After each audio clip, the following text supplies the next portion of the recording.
All right, welcome to Hannity. And we start tonight with the Fox News alert. As you can see in the corner of your screen, big breaking news tonight. We're tracking several bombshell stories. William Barr, by the way, has now been sworn in as the new Attorney General. We can only hope he will do his job.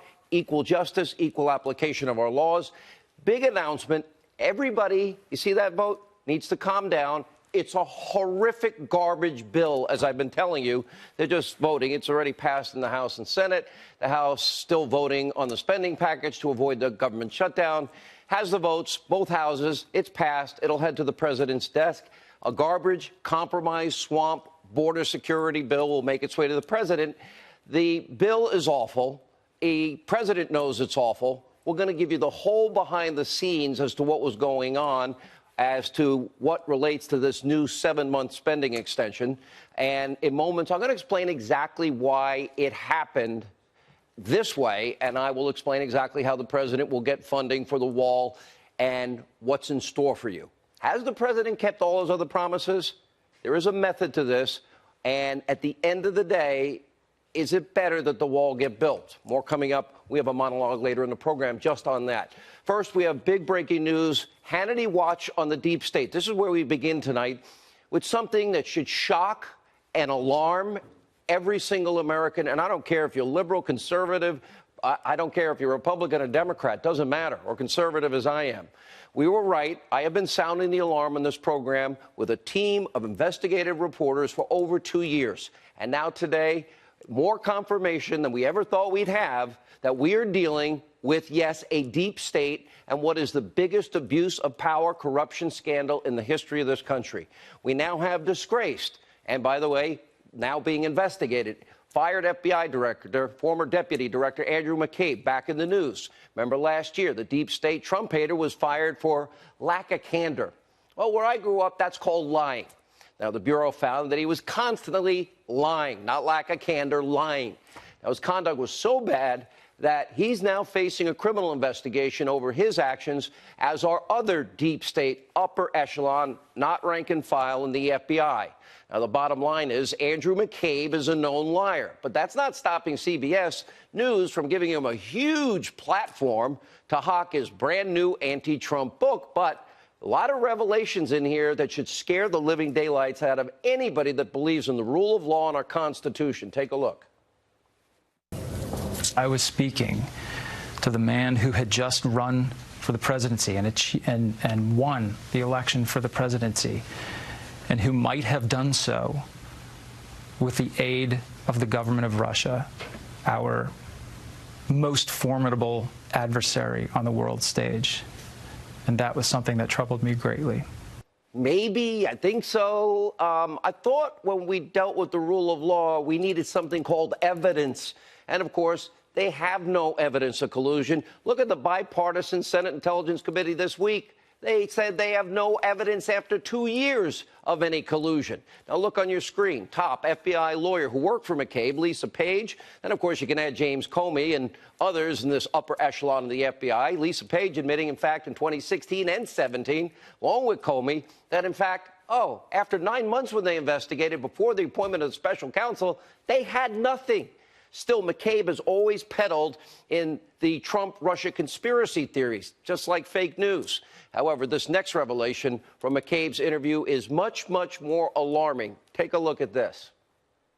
There were meetings at the Justice Department in which it was discussed whether the vice president and a majority of the cabinet could be brought together to remove the president of the United States under the 25th Amendment. This was not perceived to be a joke. It was also said at a previous time that the Deputy Attorney General, Rod Rosenstein, offered to wear a wire into the White House to record potentially incriminating conversations with the president. A statement was released after that was never serious, it was sarcastic, etc. McCabe, in our interview, says no. It came up more than once, and it was so serious that he took it to the lawyers at the FBI to discuss it. All right, there you have it. More confirmation. Now, understand, they didn't like, their favorite candidate was Hillary. They never liked Trump. But more evidence, we have high-ranking members, the highest in the FBI and the Department of Justice, discussing how to override the will of the American people, first to influence the election, and by the way, keep a candidate that should have been charged in the race, and then remove a duly elected president from office because they didn't want him to win, and they had an insurance policy. Now, this would sound insane if it wasn't true. Now, remember months ago, we first reported this deep state conspiracy to oust the president, a silent coup.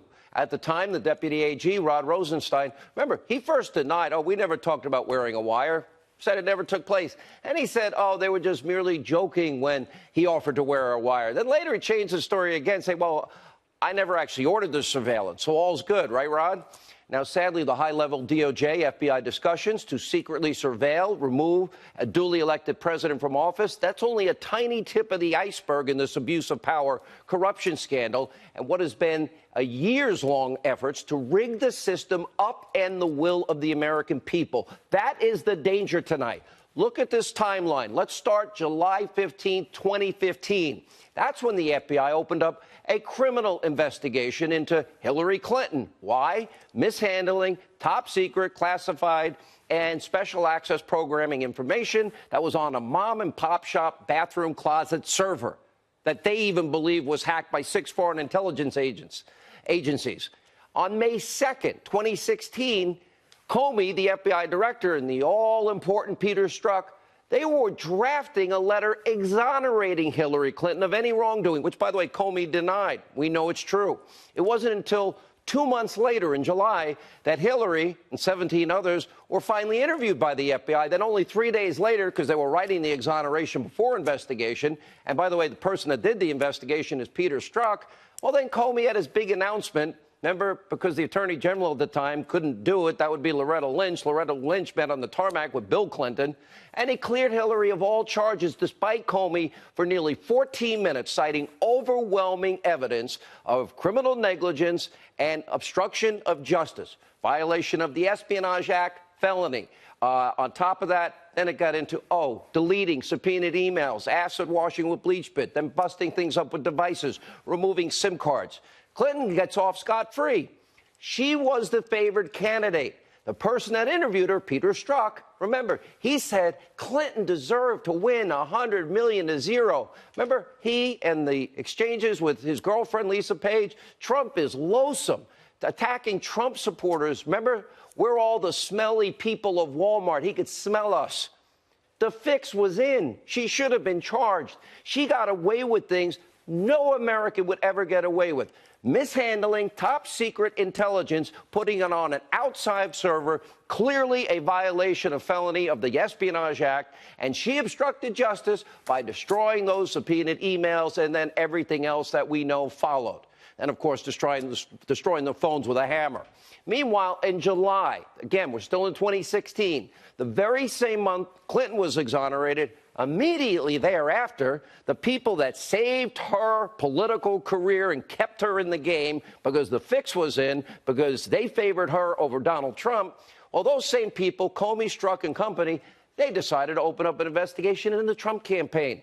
1 month later, in August of 2016, Peter Strzok texting his FBI girlfriend, Lisa Page, that it was an insurance policy against Trump in the likely event Donald Trump wins. Now, the basis of the investigation appears to center around Hillary's bought and paid for dirty Russian dossier. In other words, a piece of campaign op research with funneled money through a law firm, bought and paid for by the Hillary campaign, put together by the op research group that used the lawyer's money to go, legal money, to then go ahead and hire a foreign agent. I thought they weren't supposed to be involved in elections. That's Christopher Steele. He uses phony Russian sources, with the help of a woman named Nellie Orr. Nellie just so happened to be married to the 4th highest ranking official in the DOJ, Bruce Orr. And then he's been demoted twice. In late August 2016, Bruce Orr presented the campaign op research to the top upper echelon of the FBI and the DOJ. And guess who else?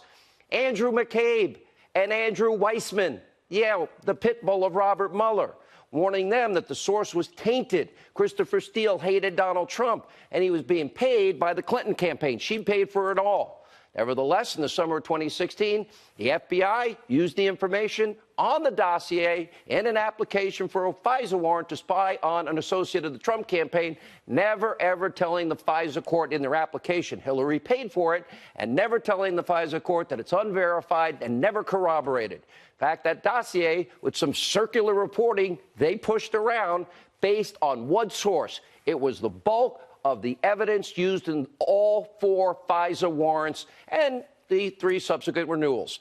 Now, the FISA court judges, well, they were never warned of the evidence. They withheld important information that Hillary paid for it, the DNC paid for it. It never was verified. None of that. James Comey, Rod Rosenstein, Andrew McCabe, Sally Yates, all of them signing off on the FISA application. Well, that would be called committing a fraud or conspiracy to commit a fraud on a court. That'd be lying. That's a felony. Well, Comey and his cohorts were in the FISA court, and you had other deep state officials before the election leaking the dossier to anyone and everyone in the lead-up, using Russian lies to influence people's votes. Wow, sounds like collusion.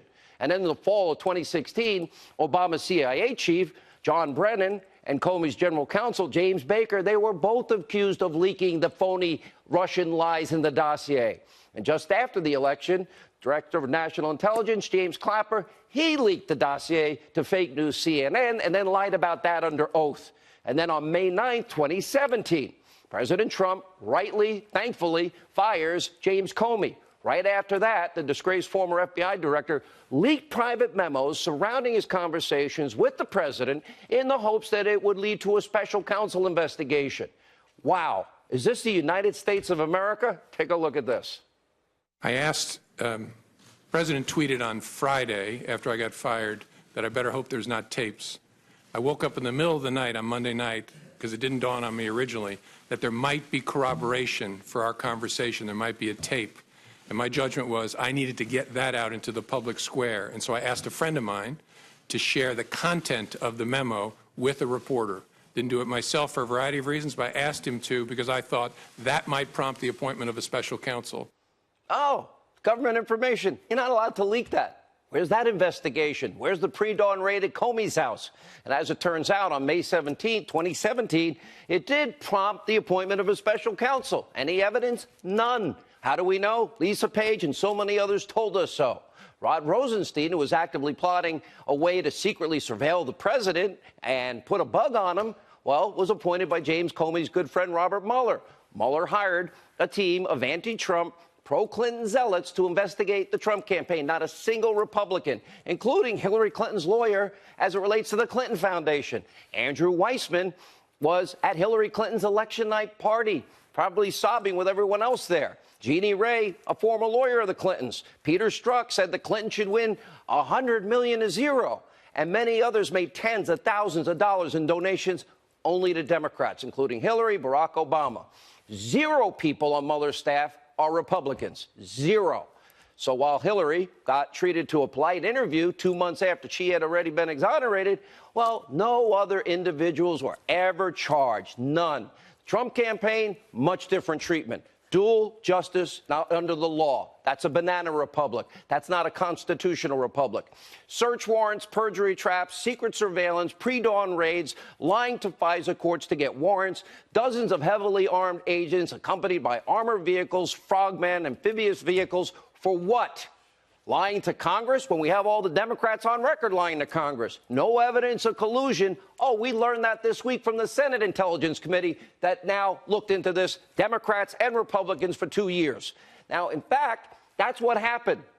Now, today, the witch hunt rages on, all while 2 actual real examples of collusion go totally and completely ignored by the deep state. Now, we all know Hillary Clinton bought and paid for the Russian lies in the Steele dossier. Her campaign funded Christopher Steele, who hates Donald Trump, to dig up those Russian lies. You know, hookers urinating on beds in Moscow in Donald Trump's room. False. Then they leaked the findings in order to influence the election. Russian lies leaked to the American people. And Hillary investigation, no collusion. Next real example of collusion. Remember the Uranium One deal? Hillary Clinton signed off on the idea of giving 20%, this is the foundation of America's nuclear material, uranium, to a Russian state-run company. Wow. And at the same time, Bill Clinton goes to Russia, gets 3 times his normal speaking fees, and he wants to meet with the nuclear representatives of Russia. But instead, he couldn't meet with them because he was too busy meeting with Putin himself. You can't make this up. After the deal, millions of dollars in cash make its way into the Clinton Foundation, including Ian Telfer. He's the chairman of Uranium One. Total, 9 individuals connected to Uranium One sent a combined $145 million to the Clinton Foundation over this time period between 2009 and 2013. By the way, we had a spy, William Campbell, inside of Putin's network in the Uranium One deal, and he chronicled bribery, extortion, kickbacks, and money laundering. They knew it, and they still let it happen. And during the same time frame, we know what happened with Bill Clinton. We know about meeting with Putin. We know about everything here. Then we learned from the Hill's John Solomon, the FBI uncovered a Russian bribery plot. That's when we talk about the uranium deal. Bribery, kickbacks, extortion, money laundering, yes, and a relationship and a meeting with Bill Clinton and Vladimir. Where's the Clinton collusion investigation into Uranium One? The $145 million. That's right. We don't live in a constitutional republic anymore, do we? We have a 2-tier justice system. One set of rules for Democrats and the Clintons, one set of rules, political persecution for anybody and everybody that likes Donald Trump. Pre-dawn raids, 27 people for process crimes, amphibious vehicles, frogs, artillery, full SWAT gear, armed pre-dawn raids. Why? Because Hillary was the chosen one. She's the one they saved from getting indicted. They never wanted Donald Trump to become president. They think that they know better than you, we, the people. Think about that. And they abuse their power to favor their candidate over another. They spread misinformation, Russian lies, and did not apply the law equally. No equal justice, no equal application of our laws. And they even plotted and schemed to remove a duly elected president from office because they didn't like him or want him to win. And they used Hillary's bought and paid for Russian lies as their roadmap. They wanted to screw over the will of the American people. And so far, it seems like they're getting away with it. We have a new attorney general. Hopefully that will change. My sources telling me tonight things are happening as we speak. Tonight, 3 of so many deep state actors that need to be held accountable. James Comey, Andrew McCabe, Sally Yates, Rod Rosenstein, likely all committed a conspiracy to lie to a FISA court. That's right, fraud before a court to get a warrant to deny a fellow American of their constitutional liberties. James Comey also seems to be needing an investigation for a serious crime when he intentionally leaked his FBI memos, government property, about his conversations with the president to get the special counsel. When it comes to federal abuse of power, Comey, McCabe, Strzok were all fired. Page forced to resign in shame. Broussard demoted twice. All used their positions, their high positions in government, to persecute those they disagreed with politically. And don't forget about lying to the FBI. After all, that crime shouldn't only apply to American war heroes like General Flynn. After you brag about, oh, we wouldn't do this in the Obama administration, and then having Andrew McCabe say, you don't need a lawyer, when he really did need one. And don't forget about also, in all of this, the illicit leaking. Baker, Brennan, Steele, Clapper. When are they going to be held accountable? Now, over the next year, with a brand new Attorney General, William Barr, this country, we've got to decide. You want to save the United States? You want to be a constitutional republic? You want equal justice under the law? Do you want a dual justice system? Or do you want America to be handed off to your kids and grandkids as a banana republic? That's the choice that America is facing tonight, because a small group of very powerful, high-ranking, unelected officials obviously were able to yield so much power over this country, our lives, and your decisions and your choices at the ballot box. That's what happened. That's why every American needs to be concerned.